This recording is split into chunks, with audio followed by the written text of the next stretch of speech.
हम लोग शादी ब्याह का जो गीत गाने जा रहे हैं, अच्छा लगे तो लाइक शेयर सब्सक्राइब जरूर करें।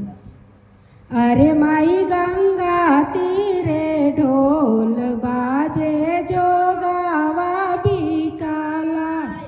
माई गंगा तीरे ढोल बाजे जो गावा बिकाला। अरे माई गंगा तीरे ढोल बाजे जो गावा बिकाला। जो गावा टीका में बिकाला, जो गावा टरवा में बिकाला।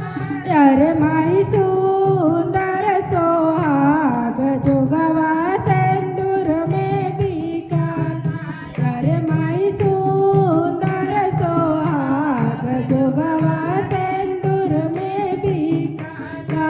अरे माई गंगा तीरे ढोल बाजे जो गावा बिकाला।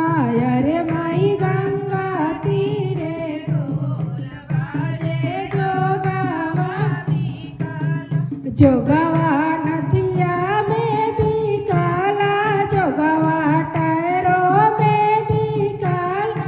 जो गावा नदिया में बिकाला, जो गावा टैरों में बिकाला। अरे माई सुंदर सोहाग जो गावा बिछुआ में बिकाला।